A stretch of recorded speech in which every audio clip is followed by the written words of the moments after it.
আপনারা তো শুধুমাত্র শারীরিকভাবে কিছুটা অক্ষম, আর বিগত 17 বছর তো আমাদের পুরো বাংলাদেশের 18 কোটি মানুষকে পঙ্গু করে রাখা হয়েছে, অর্থনীতিকে পঙ্গু করা হয়েছে, স্বাধীনতাকে পঙ্গু করা হয়েছে। আমাদের মুখ ছিল, আমরা কথা বলতে পারিনি। আজকের এই খুবই ব্যতিক্রম ধর্মী, ফ্যান্টাস্টিক, ক্রিয়েটিভ একটি প্রোগ্রাম, অদম্য মেধাবীদের সংবর্ধনা অনুষ্ঠানের প্রিয় সভাপতি, সম্মানিত অতিথিবৃন্দ, আজকের প্রোগ্রামের সবচেয়ে বড় আকর্ষণ ঢাকা বিশ্ববিদ্যালয়, জাহাঙ্গীরনগর বিশ্ববিদ্যালয়, জগন্নাথ বিশ্ববিদ্যালয়, যারা শারীরিকভাবে কিছুটা সক্ষমতার ঘাটতি থাকলেও মেধার দিক থেকে অদম্য বাসনে এগিয়ে গিয়েছেন, তাদের জন্য সংবর্ধনার সে সমস্ত প্রিয় ভাই এবং বোনেরা, সুধীমণ্ডলী, অভিভাবক, শিক্ষক শিক্ষিকা বৃন্দ, সালামু আলাইকুম রহমতুল্লাহি ওয়া বারাকাতুহু। বাংলাদেশ ইসলামী ছাত্র শিবির আপনাদেরকে আজকে সম্বর্ধিত করছে। এটি ছাত্র শিবিরের আলাদা কোনো কৃতিত্ব না, কারণ মানুষ হিসাবে, মুসলিম হিসাবে ইসলাম আমাদেরকে দায়িত্ব দিয়েছে। আপনারা এখানে এসেছেন, আপনাদেরকে আজকে ফুল দিয়ে বরণ করা হয়েছে, স্বাগত জানানো হয়েছে, আপনাদেরকে অভিনন্দন বার্তা জানানো হয়েছে। প্রিয়নবী মুহাম্মদ রাসূলুল্লাহ সাল্লাল্লাহু আলাইহি সাল্লামের সামনে আব্দুল্লাহ ইবনে মাকতুম রাদিয়াল্লাহু তাআলা যতবার আসতেন, সামনে আসতেন, ততবার তিনি তাকে স্বাগত জানিয়ে বলতেন, তোমরা সতর্ক থাকো, এই হচ্ছে সেই আব্দুল্লাহ ইবনে মাকতুম যার ব্যাপারে মহান আল্লাহ তাআলা আমাকে সতর্ক করেছেন, সতর্ক থাকতে বলেছেন, এবং তার সম্মানের ব্যাপারে আমাকে বিশেষভাবে নজর রাখতে বলেছেন। সুবহানাল্লাহ। শুধু এখানেই শেষ? আপনাদেরকে এই সংবর্ধনা দেওয়া কি শেষ? আপনাদের জন্য প্রিয়নবী মুহাম্মদ রাসূলুল্লাহ সাল্লাল্লাহু আলাইহি সাল্লাম কত সুন্দর বার্তা দিয়েছেন, কত আনন্দের বার্তা দিয়েছেন। যারা দুনিয়ায় আল্লাহর নিয়ামতের কিছুটা ঘাটতির মধ্যে পড়েছেন, আল্লাহ রাসূল সাল্লাল্লাহু আলাইহি সাল্লাম বলেন, আমার দায়িত্ব হচ্ছে, আল্লাহ তাআলা আমাকে দায়িত্ব দিয়েছেন, কাল কিয়ামতে তাদের এই শূন্যতা, ঘাটতি পূরণ করা একমাত্র জান্নাতের মাধ্যমে সম্ভব, এবং তাদেরকে জান্নাতে দেওয়া হবে। আমার সম্মানিত ভাই এবং বোনেরা, দ্বিতীয় কথা হচ্ছে, আপনাদের এই মর্যাদা ইসলাম যেভাবে দিয়েছে, একইভাবে আমাদের এই সুন্দর বাংলাদেশ আমরা যদি আপনাদেরকে দিতে পারতাম, পারলাম না কেন?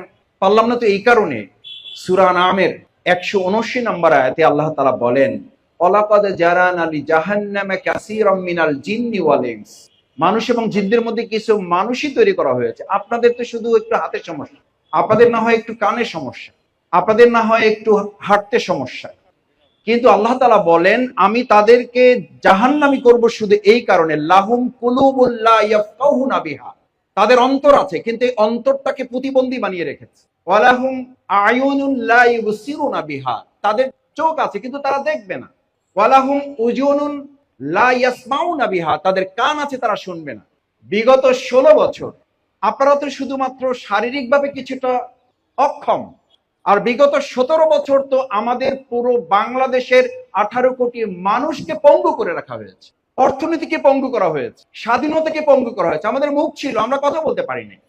আমাদের স্বাধীনতা ছিল, ফ্রিডম অফ চয়েস ছিল, সেটাকে পঙ্গু করে রাখা হয়েছে, ডিসেবল করে রাখা হয়েছে। আমি আপনাদেরকে আজকে অনুরোধ করছি যে সুন্দর বাংলাদেশ বিনির্মাণ হয়েছে আজ, সেই বাংলাদেশ বিনির্মাণে আমি আপনাদের হুইল চেয়ারে করে এই লড়াইয়ে অংশগ্রহণ করতে দেখেছি, এবং আপনাদের হুইল চেয়ারে করে অংশগ্রহণ করা 1 লক্ষ স্বাভাবিক মানুষের শক্তির চেয়ে আপনাদের একটা স্ক্রেচে ভর করে রাজপথে নামা, আর একজন হুইল চেয়ারে ভর করে রাজপথে নামাটা 1 লক্ষ শক্তিকে অতিক্রম করে এই নতুন স্বাধীন বাংলাদেশকে তৈরি করেছে। আপনাদের হুইল চেয়ারে একজন ব্যক্তিকে দেখে লক্ষ যুবক তরুণ মনে করেছে, তাহলে আমি কি করব? আমি আপনাদের স্যালুট জানাই। হুইল চেয়ারে করে, স্ক্রেচে ভর করে আপনারা এই পঙ্গু বাংলাদেশকে আর একটা নতুন সুন্দর বাংলাদেশ যেহেতু তৈরি করেছেন, এই সুন্দর বাংলাদেশ আপনাদের শারীরিক সক্ষমতার ঘাটতিকে অতিক্রম করে অবশ্যই এই নতুন বাংলাদেশেও আপনাদেরকে নতুন ভাবে সংযোজন করে গোটা পৃথিবীর মানচিত্রে বাংলাদেশকে আমরা তুলে ধরবো ইনশাআল্লাহ। শেষ কথা, আপনারা এই সম্মান মর্যাদা আব্দুল্লাহ ইবনে মাকতুম রাদিয়াল্লাহু তাআলার কথা শুনেছেন। রাসূল করিম সাল্লাল্লাহু আলাইহি সাল্লাম যখন মদিনা থেকে চলে যেতেন, ওই মদিনা রাষ্ট্রের দায়িত্ব অন্ধ সাহাবী আব্দুল্লাহ ইবনে মাকতুম রাদিয়াল্লাহু তাআলাকে বেশ কয়েকবার দিয়েছেন, এবং তিনি মসজিদের ইমামতির দায়িত্ব পেতেন। যে ইসলাম অন্ধ সাহাবী আব্দুল্লাহ ইবনে মাকতুম রাদিয়াল্লাহু তাআলাকে গভর্নর নিযুক্ত করেছেন, মদিনার মসজিদের নববীর ইমামের দায়িত্ব দিয়েছেন, আমরা ইসলামী ছাত্র শিবির কথা দিচ্ছি, আপনাদেরকে শুধু সংবর্ধিত ফুল দেওয়া, বক্তব্য দেওয়া, শুধু কথা শোনা নয়, আপনাদের বঙ্গভবন, সংসদ ভবন এবং আমাদের বাংলাদেশের প্রত্যেকটি গুরুত্বপূর্ণ জায়গায় আপনাদেরকে নেতৃত্ব দেওয়ার কাতারে সামিল করা হবে। কারণ এটা ছাত্র শিবিরের বক্তব্য নয়, এটা ইসলাম কর্তৃক অর্পিত দায়িত্ব জাতির প্রতি।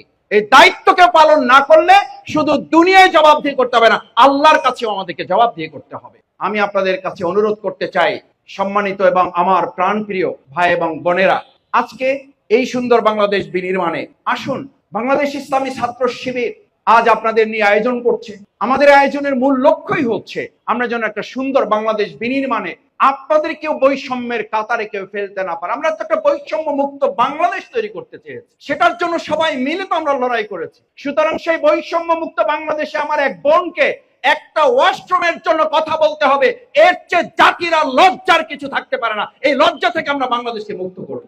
সুতরাং সেই বৈষম্য মুক্ত বাংলাদেশে আমাদের এই কলিজার টুকরা ভাই সন্তান তুল্য যারা এখানে এসেছেন, আমার বোনেরা যারা এসেছেন, আমি ইসলামী ছাত্র শিবিরের একজন সাবেক কর্মী হিসাবে কথা দিচ্ছি, বাংলাদেশের এই নতুন স্বাধীন দ্বিতীয় স্বাধীন বাংলাদেশে আপনারা একজন স্বাভাবিক মানুষ হিসাবে সে যা যা অধিকার ভোগ করে, আপনারা এখানে যারা এসেছেন আপনাদের জায়গা থেকে আল্লাহ সুবহানাহু ওয়া তাআলা আপনাদেরকে যেমন অতিরিক্ত সম্মান মর্যাদা দিয়েছেন, লিকাইলা তাসাউ আলা মা ফাতাকুম ওয়ালা তাফরাহু বিমা আতাকুম, যেন আপনাকে যা হারিয়ে দেওয়া হয়েছে এটাতে আপনার যেন কোনো আফসোস না আসে, এটা আল্লাহর নির্দেশ।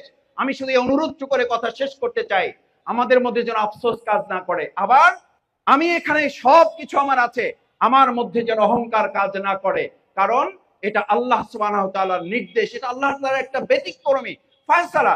সুতরাং সেটার উপরে যদি আপনি ধৈর্য ধারণ করতে পারেন এবং দেশ এবং রাষ্ট্রের এই দায়িত্ব পালনে আমরা আমাদেরকে যদি প্রস্তুত করতে পারি, আপনি যতখানি আপনাকে প্রস্তুত করে এই অদম্য মেধাবীর জায়গায় নিয়ে এসেছেন, আমরা তার চেয়ে কয়েক গুণ সম্মান এবং মর্যাদার জায়গায় আপনাকে পৌঁছানো হবে।